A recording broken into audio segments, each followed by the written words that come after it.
आज का हमारा टॉपिक है गणतंत्रता दिवस। हम इस वीडियो में जानेंगे कब और क्यों मनाया जाता है, क्या महत्व है इस दिन का और इसके इतिहास के बारे में जानेंगे। शुरू करने से पहले एक बार फिर नमस्कार साथियों, आपके अपने गोरिया कॉन्सेप्ट चैनल में आपका स्वागत है। आज 26 जनवरी का दिन है जो हर साल पूरे देश में गणतंत्र दिवस के रूप में मनाया जाता है। यह देश का एक राष्ट्रीय पर्व है। आज ही के दिन भारत देश एक लोकतांत्रिक संप्रभु और गणतंत्र देश बन गया था। इस दिन यानी 26 जनवरी 1950 को भारतीय संविधान पूरी तरह लागू हुआ था। इसके अधिकांश भाग 26 नवंबर 1949 को लागू हो गए थे। अब 26 जनवरी के दिन के इतिहास की बात करें तो अब प्रश्न यह है कि संविधान को 26 जनवरी के ही दिन क्यों लागू किया गया। ये बात उस समय की है जब नेहरू की अध्यक्षता में 31 दिसंबर 1929 को लाहौर में कांग्रेस अधिवेशन चल रहा था। तब एक प्रस्ताव पास हुआ और उस पर चर्चा हुई। उन्होंने कहा कि हमें अंग्रेजों से पूर्ण स्वराज्य चाहिए, यानी पूरी आजादी चाहिए, और तिरंगा झंडा फहराया गया और कहा कि 26 जनवरी 1930 तक हम अंग्रेजों से पूरी आजादी ले लेंगे, यानी 26 दिन बाद तक। तभी उस सभा ने 26 जनवरी का दिन स्वाधीनता दिवस यानी स्वतंत्रता का दिन घोषित कर दिया और यह दिन देश के लिए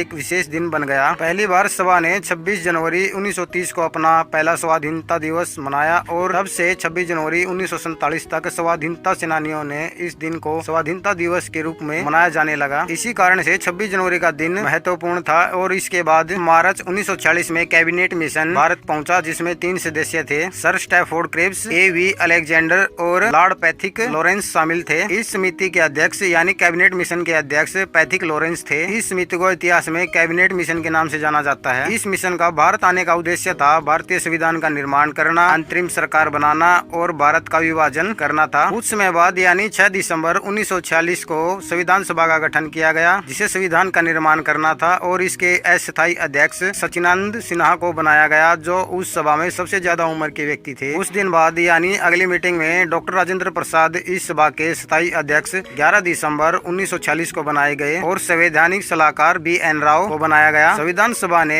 29 अगस्त 1947 को प्रारूप समिति का गठन किया, जिसे संविधान तैयार करना था। इसके अध्यक्ष डॉक्टर B.R. अम्बेडकर को बनाया गया और आखिरकार 26 नवंबर 1949 को संविधान बनकर तैयार हो गया। इसको बनने में 2 साल 11 महीने 18 दिन का समय लगा। अब सभा के सामने संविधान को लागू करने की बात आई तो 26 जनवरी का दिन बहुत महत्वपूर्ण था, क्योंकि हम उस दिन को लंबे समय से स्वाधीनता दिवस के रूप में मनाते आ रहे हैं। इसी कारण से संविधान सभा ने इस दिन यानी 26 जनवरी का दिन विशेष मानकर भारतीय संविधान को इसी दिन लागू किया गया, यानी 26 जनवरी 1950 को लागू किया गया। इसी कारण से हर साल हम 26 जनवरी का दिन गणतंत्र दिवस यानी रिपब्लिक डे के रूप में मनाया जाता है। साथियों, ये 26 जनवरी के इतिहास के बारे में कुछ महत्वपूर्ण पॉइंट थे। दोस्तों, चैनल पर प्रीवियस ईयर की परीक्षाओं में पूछे गए महत्वपूर्ण प्रश्नों के बारे में इसी तरह की वीडियो अपलोड की जाती हैं। अगर दोस्तों वीडियो पसंद आए तो चैनल को जरूर सब्सक्राइब करना। धन्यवाद दोस्तों।